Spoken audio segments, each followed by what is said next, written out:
If you lined up every sequence of someone making or pouring coffee that's ever been uploaded to YouTube, I wonder how many years of footage you would end up with. I guarantee it would be years. My morning beverage of choice is a single cup of black coffee. Hopefully, preferably, a single beautiful artistic mug of black coffee, made pour-over style. And for the last several years, I've been using paper coffee filters for this process. But as we were visiting the in-laws for the holidays in Brazil, where notably a single small cup of espresso is more the widespread preferred drink, they produced for my morning routine this handy little pour-over mechanism, complete with a petite fabric sock that acted as the filter. Now, I'm sure many people around the world and in my own country have been using fabric to filter coffee for generations and are currently thinking, yes, duh, is this news? It somehow was news to me. I had simply never actively considered that fabric would work perfectly well for this task, despite being very familiar with the use of fabric in other kitchen and food-related tasks like cheese making, etc. With my previous pour-over setup, which was just a little bit smaller, I did have this reusable metal filter, just a cone with really tiny holes in it. But I didn't love it due to the amount of sludge that would end up at the bottom of my coffee mug.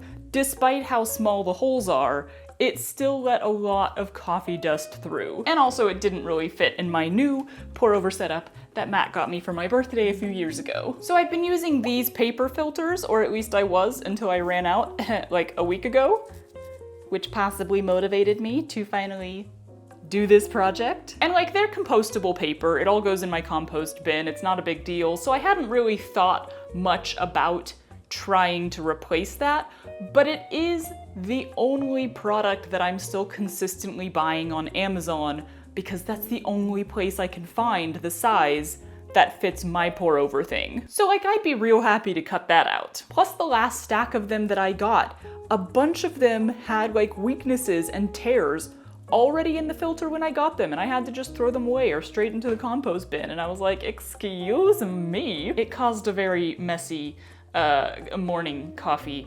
debacle. All of this is to say that I would love to replace some of the disposable paper products in my home with reusable fabric ones. I enjoy little things, little changes. Little things add up, they matter. A little change is better than no change at all. So I'm gonna make myself reusable fabric coffee filters that perfectly fit my own setup. And you know I'm gonna do it the test everything, compare and contrast, let's really get into it with unscientific research kind of way, because of course I am. Now that I've gone through that whole spiel, I think my coffee is finally cool enough for me to drink. Yay. You know what goes perfectly with coffee? Donuts. Which is why it's pretty dang perfect that this video is sponsored by one of my favorites, Wild Grain. Wild Grain is the first ever bake from frozen subscription box for sourdough breads, artisanal pastries, and fresh pastas. Partnering with small bakers and pasta makers around the country to bring you food that is nutritious and delicious. I am so excited every time a Wild Grain box lands on my doorstep, because that means fresh, warm, bready goodness is as close as 25 minutes away. Each bread and pastry can be baked in 25 minutes or less, and not only do they use a slow fermentation process that's easier on your belly and so frickin' delicious, but they also have no preservatives in their products. Just a simple list of ingredients that I recognize. Wild Grain is always adding new products and seasonal selections, but they also have those staples that we love to see every time. Like their croissants, devoured within 5 minutes every time we bake them, and their sourdough loaf, perfect for toast in the morning or sandwiches for lunch. They even have gluten-free, vegan, and their new protein boxes, so that you can select the items that are best gonna fit your lifestyle and dietary needs. If you'd like to check out Wild Grain for yourself, then click the link in the description below and use my code THESTITCHERY to get $30 off your first box, plus free croissants for life. For life! Thank you for indulging my love of bread spiel, and thank you to Wild Grain for being an amazing sponsor on this channel. Let's get on with those fabric coffee filters. Step 1, what fabric is best to use for this? Don't say cheesecloth. I know it's probably cheesecloth, but testing stuff is fun. Also, I don't think I have cheesecloth. So obviously we want a natural fiber. We don't want to be pouring hot coffee through plastic every morning, in which case I need to not be holding this right now. So I've got some muslin, I assume cotton muslin. I've got this, which is a bit of a looser weave, and I assume is a natural fiber, but I will go do a burn test to make sure. I have linen. Ooh! Don't fall. I'm okay with sacrificing a little bit of linen to test for this. I've got this thinner stuff. This is pretty thin, or like loose weave. Oh, this is the fabric I flour pounded on. I was like, what is this? And then I was like, oh wait, there's flower prints on it. So I know that this is a natural fiber because I got cotton and linen. This is the linen one. Ooh, so maybe I'll sacrifice a part of this rather than my nice linen. Or maybe I'll do both because the weaves are different. And it would be interesting to see how they compare, you know? Ooh, I have some gauzy stuff. This, I think, would let way too much of the sludge through. Like, it's got bigger holes than the metal filter had. But I'm kind of interested to try. There's another kind of gauzy thing here, but judging from the feel of it, I think it's polyester, so I'm gonna burn test that. We've got what is supposed to be a cotton sheet here, and this is a really, really tight weave. So I'm kind of interested to try that just to see, like, does anything come through? Ooh, and then this is like a gauzy kind of thing. There's a lot of different fabric types in here to try. These are hopefully all either cotton or linen. I don't think I have any wool or silk that I'm willing to use for this. I don't think I have any wool or silk at all. But like the weaves are different, and so I'm interested to see how the coffee drains through them, how the water goes through them really. I'm gonna have to make a lot of coffee. Ooh, and then there's this as well, which again, I think the holes in this might be too big. All right, this was a lot of options. Let's cut out some samples, burn test, and then whatever passes as natural fiber, I'm going to wash in really, really hot water. Possibly just stick them in a pot of boiling water on the stove rather than like running the laundry, because it's just gonna be small squares, you know?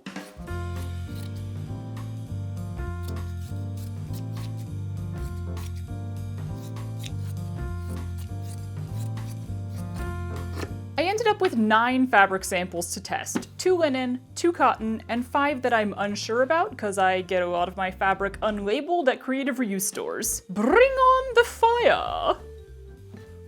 Someone always seems to think that our patio looks like carpet, so here is your reassurance that I am outside over concrete and away from anything flammable. The first sample caught pretty quickly, but burned slowly, and left behind this sort of burnt base of the fabric that separated when I messed with it, but didn't really dissolve or disappear. Which leads me to think this is a blend, probably cotton poly. You can sound off in the comments if you think I'm wrong about any of these. Sample 2 again caught quickly and burned a little quicker this time, but put out a lot of smoke and left behind this melted goop that literally stuck to the concrete. Definitely a blend. It basically burned up all the natural stuff and left the plastic behind. Sample 3 caught quickly, became engulfed in flames, and burned away to nothing but the slightest ghost of white ash in moments, which means we have a natural fiber. Huzzah!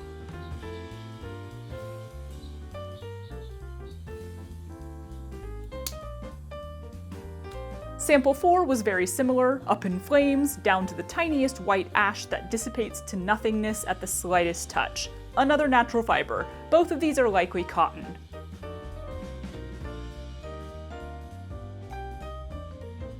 Sample 5 is the one that I was pretty dang sure is polyester just from the feel of it, but hey, why not test? It wouldn't even catch, just melted under the fire, and actually, I had the lighter super close and it melted a bit of the fabric onto the end of the lighter. Absolutely, probably 100% polyester. That means we have 6 total samples to run brown water through. Ew. So I put a pot of water on the stove, brought it up to a boil, and let these samples sit in that boiling water for like an hour? I don't know if this is an official or proper way to clean fabric before consuming liquids that have passed through it, so please don't take this as a tutorial. I'm doing what I'm okay with. You should do your own research and do what you're okay with. Yes? Those can go up to dry, and then we can begin the testing.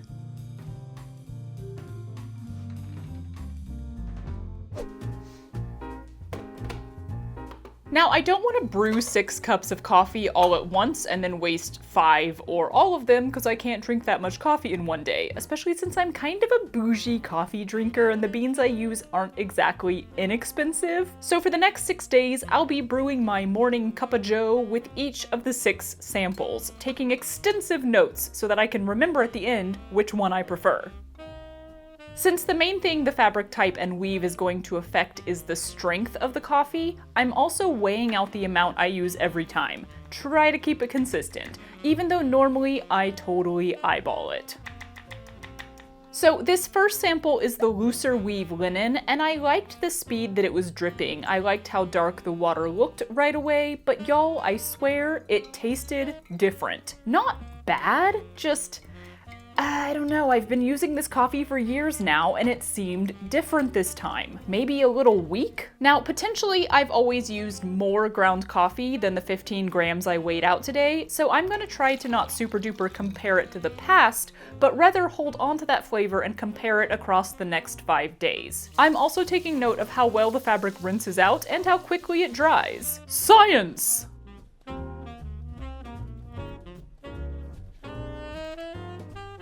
Sample 2 was my cotton muslin piece, and while the water seemed to go through it faster, there was no sludge at the bottom of my mug on this one. However, the coffee still tasted different, just like it had yesterday, though not quite as blatantly.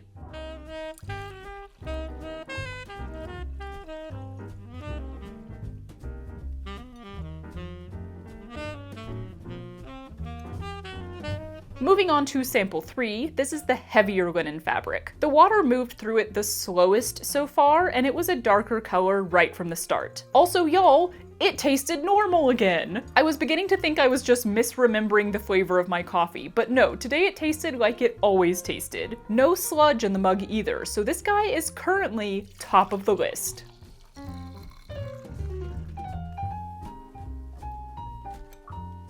Now, having gotten the results I got yesterday, I probably could have skipped my next 2 samples, because they are clearly too thin and too loose of a weave, and they are not going to work as well as the heavy linen. But I didn't want to disrupt the process, you know? You gotta still test, something might surprise you. So today is this textured gauze stuff that I made a pirate shirt out of once, and as expected, The water went through pretty fast. It didn't taste weird like the first two had, but it didn't taste as good as yesterday's, and there was some sludge in the bottom of the mug.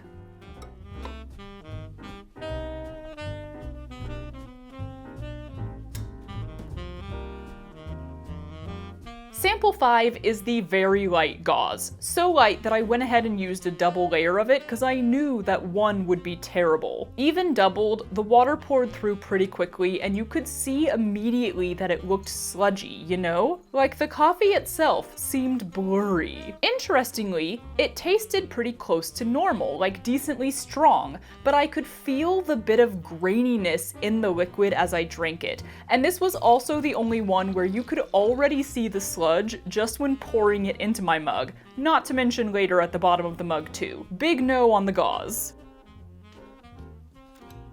This last sample is the bed sheet, and it's the only one I'm thinking might beat out the linen simply because it's such a tight weave. Unfortunately, the water stream was much faster than I expected it to be, and we again went back to that flavor from the first 2 days, the not quite right flavor, though there was absolutely no mug sludge.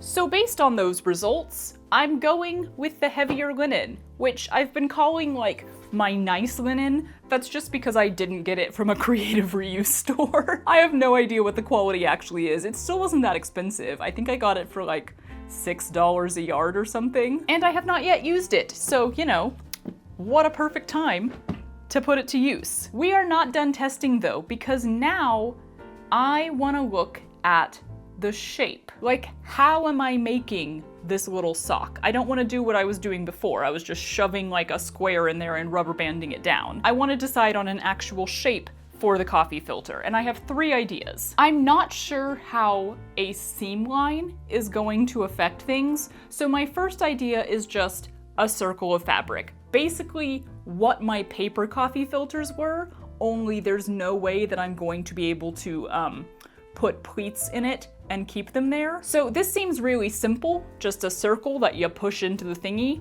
but it does seem like it'll be really annoying to like get the coffee grounds in there because you're just gonna have all of this excess fabric. Idea number 2 is to make an actual like cylinder that fits the inside of my the pour over thing. So a circle of fabric sewn to a tube of fabric that sits down in there, maybe even folding over the top a little bit just so that I don't have to worry about it caving in on itself or sliding down. And then option 3 is more like the one that my in-laws had at Brazil, which is basically just 2 semicircles sewn together like this, and then, you know, they open out this way. So they don't really, it won't fit to the size or the exact shape of my coffee thing, but I can make it to where it mostly fills it. And it might be a little bit simpler, I guess. Y'all, we've been trying to not buy too many snacks, and then we never have snacks.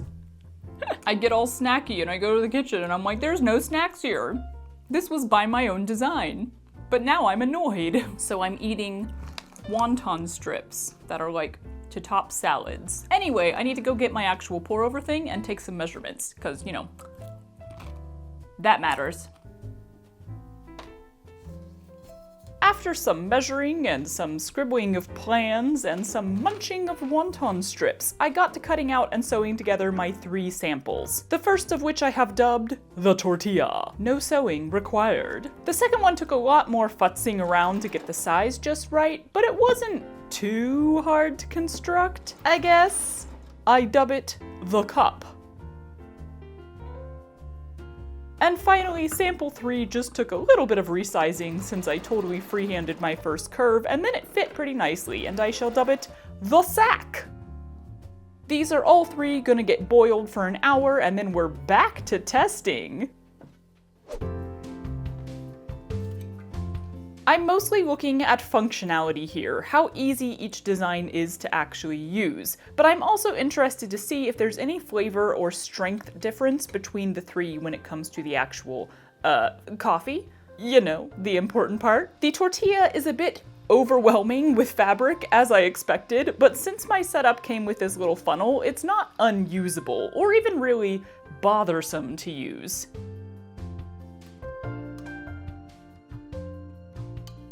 A little more fiddling around than maybe I'd prefer, but honestly, if I wanted to go really simple, or just wasn't in residence with a sewing machine, this would work just fine. Coffee flavor was great, totally fine. It was a little unwieldy to rinse this out though, just 'cause of the size.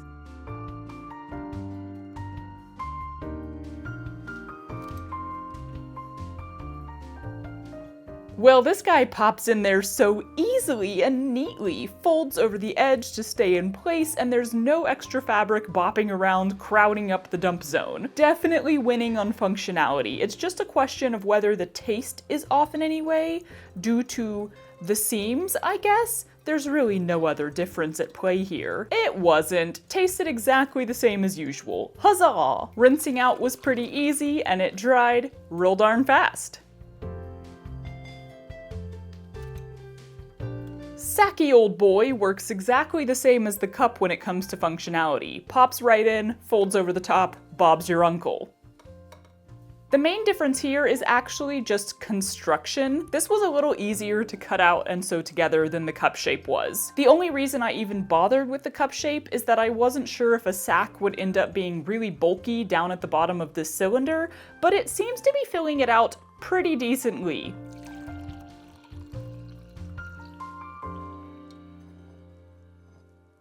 And the flavor is absolutely fine. So y'all, we're going with ye old sack. Linen fabric, sack shape. I'm gonna make myself like 5 more probably, just so that I don't have to revisit this for a long time. I mean, logically, I could reuse this indefinitely. So maybe I don't need 5 more. Maybe I'll do 3 more, because that should last me years, right? Years, in case one rips, or I lose it, or I don't know, it spontaneously combusts. And this guy is still kind of wet because I just rinsed it out, but that's okay. I just need the size measurement. I should just trace it onto paper. I always have the most random pieces of paper back here. What is this from? Macrame wall art, and also sashiko. So I've been scribbling on this piece of paper for what? 2 years now? Now you can be a pattern. Great. Was that how big I made it the first time? I guess. What a precious little lump. Lump, lump, lump. Hi. So I want 6 of these.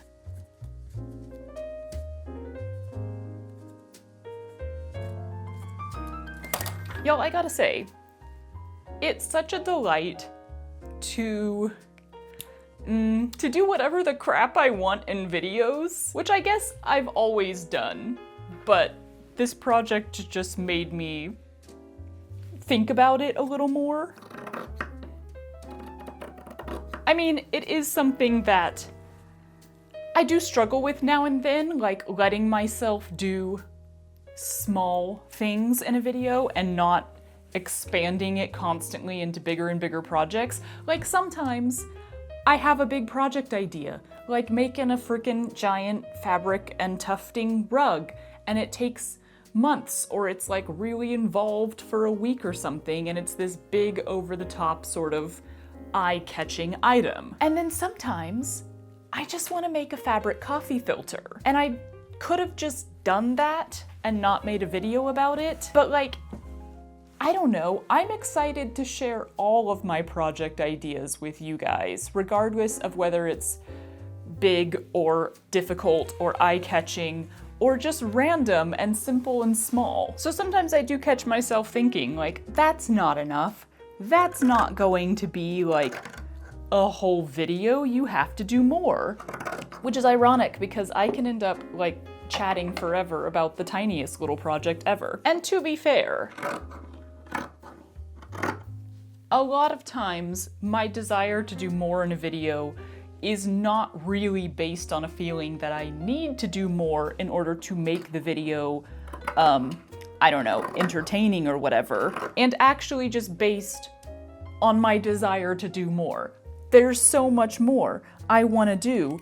Like, the reason I can't cut back on my number of videos that I make is because I have so many projects I want to do. So often it's more of my brain just running away with like, there's more that you want to do. How much can you cram into this one video? And even for this, there are other products, paper products that I use that I'd like to replace with fabric products. And so part of me was like, do all of it. You should do all of it in one video, which would be fine. Like, that would have been great for one video.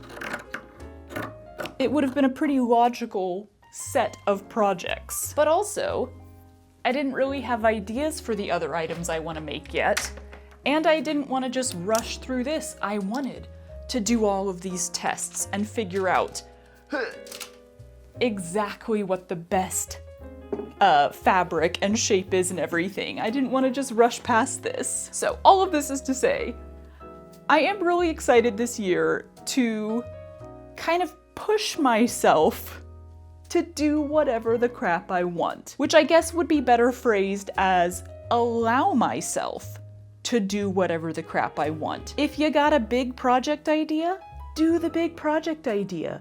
But if you've got something simple and random and small, or some sort of crazy experiment, do that. Do whatever the crap you want. And we are off to a great start this year because just the videos, the videos I have lined up right now, I'm like, they're very random. And I love that. Your ear is turned inside out. Flippy ear. Squish, squish. Get ready for all the randomness, for all the creativity, for all of the crafting and building of skills. Who knows what rabbit trails it's gonna take me down. But I'm super excited to explore, and I hope you're super excited to come with me. I have plenty of nice linen left if I actually want to make myself a garment. All right, let me sew these together real fast, and we're done. We have fabric coffee filters. One less thing that I have to keep buying and throwing away, getting rid of. I'm really pleased.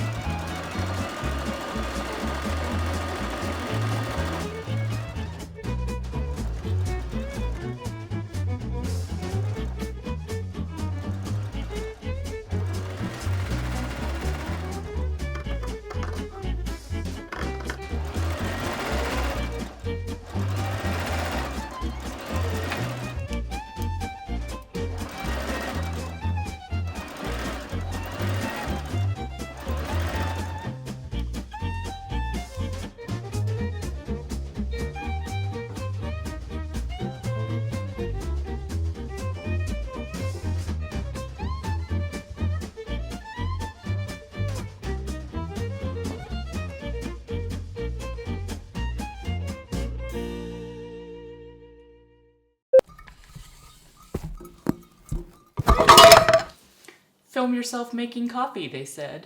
It'll be fun, they said. I'm interested in dying. You know what goes super well with coffee? Don't lick my donut. Oh, my butt. Why does it hurt? Look, there's snacks on the ground. Hello. Do you want, really fast before you go, to look at wallpaper samples? So Can we do it while I poop? Yes, I suppose.